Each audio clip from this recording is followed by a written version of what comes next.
भाई Asia cup की trophy फिर से टीम इंडिया को अब तक नहीं मिल पाई है।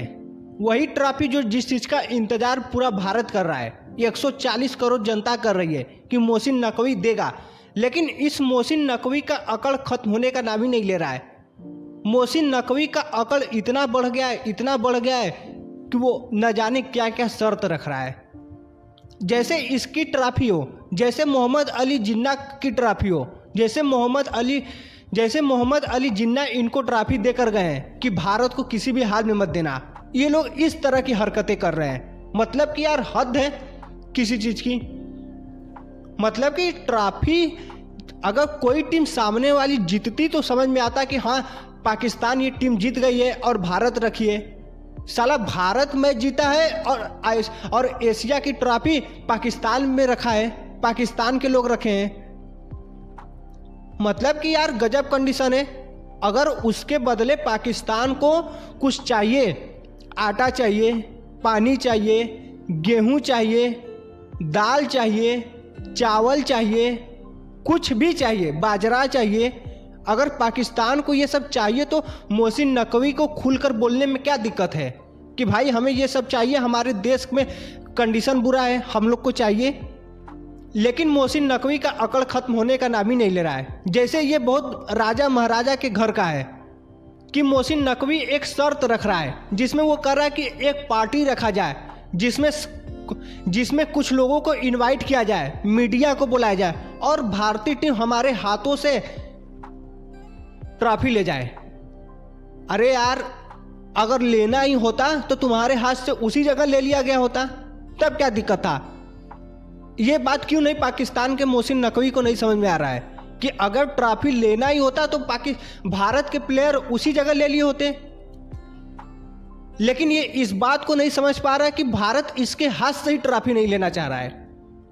एक तो साला पहले से ही ट्रॉफी छूकर अशुद्ध कर दिया है, अब वो ट्रॉफी आएगा तो न जाने कितने जगह के जल से उसको धुलना पड़ेगा। जिस तरह की इन लोगों की हरकतें हैं, देश की कंडीशन खराब है, घर में दाल रोटी के महंगे हैं और ये लोग ट्रॉफी लेकर चले गए। और उसके अलावा एक न्यूज आ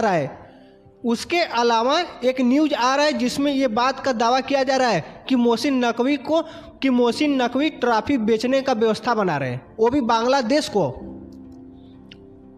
बांग्लादेश को ये ट्रॉफी बेचने की रणनीति बना रहा है कि बांग्लादेश वाले सोच रहे हैं कि हम लोग को ट्रॉफी मिल जाए, भले ही किसी को नहीं दिखाएंगे लेकिन पड़ा रहेगा।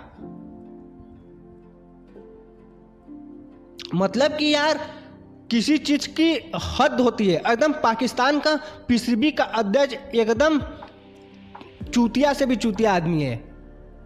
लेकिन चलो कोई बात नहीं, ट्रॉफी तो कहीं नहीं जा पाएगा। पीसीबी और पीसीबी के अध्यक्ष इस ट्रॉफी को कहीं नहीं पचा पाएंगे। पीसीबी के अध्यक्ष इस ट्रॉफी को पचा ही नहीं पाएंगे क्योंकि वो लोग ये सब ट्रॉफी जानते ही नहीं है। और ट्रॉफी तो किसी भी हाल में मिलना है, वो चाहे मोहसिन नकवी ला कर दें, चाहे मोहसिन नकवी के बाप लिया कर दें, चाहे मोहम्मद अली जिन्ना के खानदान का कोई ला कर दे। मतलब कि ये ट्रॉफी तो किसी भी हाल में भारत को मिलेगा, ये लोग चाहे जितनों अपनी अकल दिखा लें। क्योंकि पीसीबी का अध्यक्ष मोहसिन नकवी इस बात को अच्छी तरह जान रहा है कि हमारी औकात बीसीसीआई के सामने क्या है। वो अच्छी तरह से इस बात को जान रहा है क्योंकि बीसीसीआई किस लेवल की है इसको ये नहीं पता कि बीसीसीआई के सामने पीसीबी तो एक बहुत छोटा है, उसके सामने इंग्लैंड क्रिकेट बोर्ड कुछ नहीं है। बीसीसीआई के आगे इंग्लैंड क्रिकेट बोर्ड की कोई औकात नहीं है। पीसीबी तो बहुत छोटा है, वो अफगानिस्तान बांग्लादेश से भी बुरा कंडीशन है उसका। तो मतलब कि यार ट्रॉफी तो देखो किसी भी हाल में मिलना है, इसमें कोई दिक्कत नहीं है। वो चाहे जो भी लाए, ट्रॉफी तो मिलना ही मिलना है। और जितना इसका अकड़ है उतना अकड़ तो हम लोग जेब में लेकर चलते हैं। अभी ये अकड़ देखा कहाँ है असली।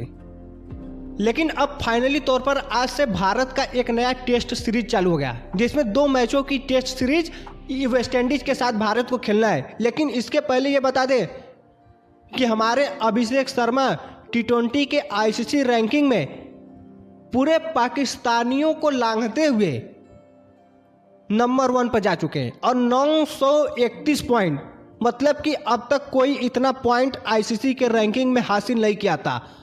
931 पॉइंट आईसीसी के अनुसार अभिषेक शर्मा पा चुके हैं, जो कि एकमात्र इंग्लैंड का खिलाड़ी जो करीबन 900 के करीब उसका पॉइंट था, डेविड मलान। हालांकि डेविड मलान बहुत अच्छा क्रिकेटर था, लेकिन इस समय अभिषेक शर्मा टी20 में आईसीसी रैंकिंग में फर्स्ट और 931 पॉइंट के साथ टॉप पर। आज तक कोई ऐसा व्यक्ति नहीं था और पूरे पाकिस्तानियों को लांघते हुए, वैसे तो बहुत नीचे हैं लेकिन लांघते हुए वो बहुत आगे पहुंच चुका है। लेकिन वही उसी के साथ आज फाइनली तौर पर टीम इंडिया का वेस्ट इंडीज के साथ सीरीज स्टार्ट हो जाएगा। लेकिन इस सीरीज में प्लेइंग 11 क्या रहने की संभावना है, जो कि इस बार ऋषभ पंत के बिना टीम इंडिया खेलेगी। और उसके साथ साथ वही ऋषभ पंत का जगह हमारे ध्रुव जुरेल लेंगे। ध्रुव जुरेल जो कि एक नंबर 1 का बैट्समैन है। वही ध्रुव जुरेल के अलावा रविंद्र जडेजा, सुमन गिल जो कि कैप्टेंसी का भार संभालने वाले, इसमें कोई दो राय नहीं है कि सुमन गिल बैठ जाएंगे। यशस्वी जायसवाल, वही यशस्वी जायसवाल जो इंग्लैंड का घमंड तोड़े थे, वही यशस्वी जायसवाल जो बैक टू बैक सेंचुरी मारते हैं। उस यशस्वी जायसवाल को कोई बदल नहीं पाएगा। और उसके अलावा साई सुदर्शन को मौका मिलने की पूरी संभावना है। साई सुदर्शन को पूरी संभावना है उसको मौका मिलने का, कोई नहीं रोक पाएगा। तुम देखना, साई सुदर्शन के खेलने के चांसेस 99.9% है। वही टीम इंडिया के दूसरे सबसे सीनियर खिलाड़ी केएल राहुल, वही क्लास वाले केएल राहुल, भैया एक बार फिर से क्लास देखने को मिलने वाला है केएल राहुल का। क्लास फिर से देखने को मिलने वाला है केएल राहुल का, वही क्लास जो केएल राहुल सेंचुरी के वक्त मारते हैं। वो क्लास बहुत दिन हो गया देखे, इंग्लैंड के समय देखने को मिला था, अब फाइनली तौर पर अब फिर से क्लास देखने को मिलने वाला है। वही एक बैट्समैन देवदत्त पडिक्कल, जो कि देवदत्त पडिक्कल के भी खेलने के चांसेस सबसे ज़्यादा है। लेकिन अब इसमें यह देखना है कि देवदत्त पडिक्कल को जगह मिलता है या फिर नीतीश कुमार रेड्डी को। तुम कमेंट कर इस बात को बताना कि एक्चुअल में ये मौका किसे मिलना चाहिए, देवदत्त पडिक्कल को या फिर नीतीश कुमार रेड्डी को। कमेंट कर इस बात को बताना। उसके अलावा जसप्रीत बुमराह जो कि पूरी तरह से फिक्स है, वाशिंगटन फिक्स है। अब देखना यह रह जाएगा कि अक्षर पटेल को मौका मिलता है या नहीं मिलता है, क्योंकि अक्षर पटेल की परफॉर्मेंस किसी से छुपी नहीं है। क्योंकि अक्षर पटेल ऑलराउंडर खिलाड़ी हैं, ऑलराउंडर बेहतरीन प्रदर्शन बल्लेबाजी में। लेकिन वेस्टइंडीज उस तरह की टीम ही नहीं है कि बहुत हाई फाई इस तरह का क्रिकेट हर कोई खेल लेगा। कुछ प्लेयर आराम करेंगे।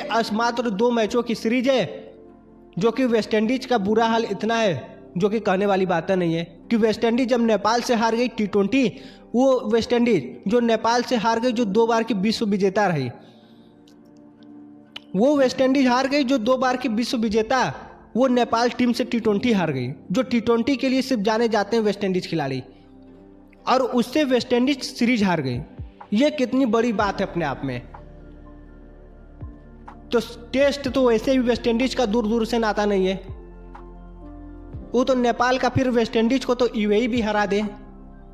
लेकिन अब देखना यही रह जाएगा कि अब किस तरह का परफॉर्मेंस टीम इंडिया, एक तरह से टीम इंडिया का ये वार्म अप मैच हो जाएगा वेस्टइंडीज के खिलाफ।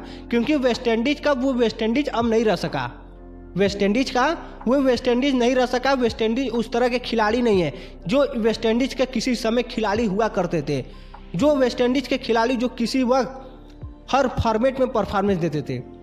हालांकि शुरू से ही वेस्टइंडीज का टेस्ट से उतना अच्छा नाता नहीं रहा, क्योंकि वेस्टइंडीज के खिलाड़ी मारने वाले खिलाड़ी सब टी20 के लिए जाने जाते हैं, और टी20 में उनका बेहतरीन प्रदर्शन भी रहा है। लेकिन इस बात का पूरा उम्मीद है कि टीम इंडिया ये मैच आराम से जीत जाएगी। लेकिन असली कहानी शुरू होगी ऑस्ट्रेलियाई दौरे से। टीम इंडिया की असली परीक्षा, अग्नि परीक्षा जो भी कह लो, और उसी वक्त पता चलेगा कि टीम इंडिया किस तरह की टीम है। हालांकि टीम इंडिया अपना सब कुछ दिखा दी है कि क्यों टीम इंडिया को नंबर 1 टीम कहा जाता है। क्योंकि वनडे का वर्ल्ड कप फाइनल खेला, टी20 का वर्ल्ड कप फाइनल जीता, चैंपियन ट्रॉफी का फाइनल जीता, एशिया कप का फाइनल जीता, मतलब कि टीम इंडिया हर तरफ से भी बेस्ट टीम है। बाकी आप कमेंट में क्या कहते हैं मोहसिन नकवी के लिए, कमेंट कर इस बात को जरूर बताना। और भाई चैनल पर नए हो तो चैनल को सब्सक्राइब जरूर कर लेना।